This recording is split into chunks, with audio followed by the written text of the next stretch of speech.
कहानी की शुरुआत एक सुंदर गांव से होती है। इस गांव में हमें राजीव से मिलवाया जाता है, जो एक अमीर युवा व्यक्ति है और हाल ही में विदेश से लौटकर अपने पुश्तैनी हवेली में रहने आया है, जो उसे अपने पिता की मृत्यु के बाद विरासत में मिली थी। राजीव, जिसे ऋषि कपूर ने निभाया है, सम्मानित और दयालु है, लेकिन उसका जीवन अधूरा है क्योंकि उसे एक प्यार करने वाली साथी की कमी महसूस होती है। एक दिन जब वह अपनी हवेली के पास के जंगल में टहल रहा होता है, तो वह बांसुरी की मधुर धुन सुनता है। उस ध्वनि से आकर्षित होकर वह जंगल के और गहरे में चला जाता है। वहां उसे एक सुंदर स्त्री, रजनी, जिसका किरदार श्रीदेवी ने निभाया है, मिलती है, जो प्रकृति के बीच खड़ी होती है जैसे कोई देवी। राजीव उसकी मोहकता और सुंदरता से तुरंत प्रभावित हो जाता है। रजनी, जो इंसान लगती है, के बारे में एक रहस्यमय आभा होती है जिसे राजीव ठीक से समझ नहीं पाता। थोड़ी बातचीत के बाद वह उससे अपने घर आने का निमंत्रण देता है। रजनी पहले झिझकती है, लेकिन फिर मान जाती है। समय के साथ रजनी राजीव के जीवन में घुल मिल जाती है और दोनों एक दूसरे से गहरा प्रेम करने लगते हैं।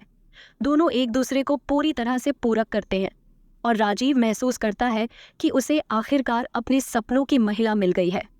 जल्द ही वे एक भव्य समारोह में शादी कर लेते हैं, जहां संगीत, जश्न और खुशियां होती है। गांव वाले आनंदित होते हैं, लेकिन उन्हें यह पता नहीं होता कि अंधेरे ताकतें छाया में घात लगाए बैठी है। रजनी, जो राजीव से सच्चा प्यार करती है, एक गहरे रहस्य को छुपाए हुए है।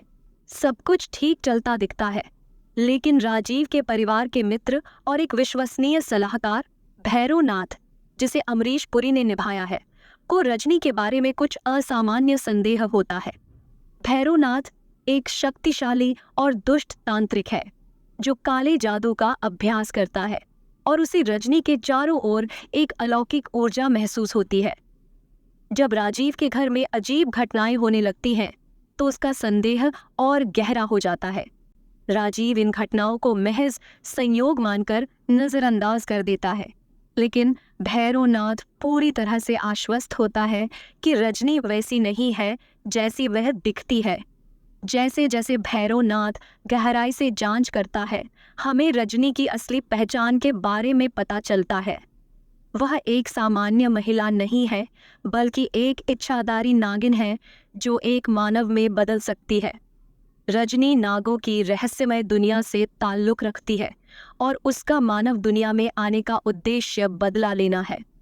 कई साल पहले उसके प्रेमी, एक नाग को कुछ निर्दयी पुरुषों ने मार दिया था और रजनी ने उसकी मौत का बदला लेने की कसम खाई थी। राजीव रजनी की असली पहचान से अनजान होता है और भैरवनाथ उसे बेनकाब करने के लिए जुनूनी हो जाता है। उसे पता चलता है कि रजनी को केवल एक विशेष बांसुरी की धुन बजाकर नियंत्रित किया जा सकता है, जो उसे अपनी नागिन रूप में आने के लिए मजबूर करती है। भैरवनाथ, जो काले जादू में माहिर है, इस जानकारी का उपयोग रजनी को नष्ट करने और उसकी शक्तियों को अपने लिए हासिल करने के लिए करता है। रजनी के सामने एक बड़ा संघर्ष आता है, उसकी नागिन की पहचान और एक पत्नी के रूप में उसकी भक्ति के बीच। वह राजीव से सच्चा प्यार करती है और चाहती है कि वह उसके साथ शांति से जीवन बिताए, लेकिन उसका अतीत और बदले की जिम्मेदारी उसे चैन नहीं लेने देती। भैरवनाथ के चालाक खेल के कारण राजीव के मन में भी धीरे धीरे शक पैदा होने लगता है, लेकिन राजीव का रजनी के प्रति प्रेम अडिग रहता है और वह उसकी सभी आरोपों के खिलाफ उसका समर्थन करता है। अंततः भैरवनाथ उसे बेनकाब करने का अंतिम निर्णय लेता है। वह अपनी जादुई शक्तियों और बांसुरी की धुन का उपयोग करके रजनी को उसके नागिन रूप में बदलने पर मजबूर कर देता है।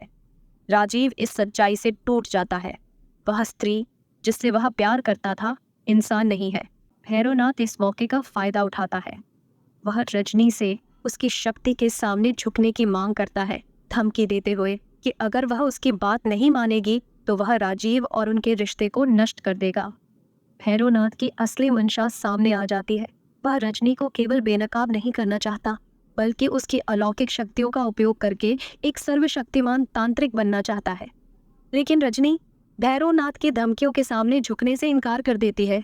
वह एक शक्तिशाली नागिन है और भले ही वह राजीव से सच्चा प्यार करती है, अंत में रजनी भैरवनाथ को हरा देती है और उसके बुरे इरादों का अंत कर देती है। अंत में रजनी प्यार को बदले पर तरजीह देती है। वह अपनी नागिन शक्ति का त्याग करती है और राजीव के साथ एक सामान्य जीवन जीने का फैसला करती है।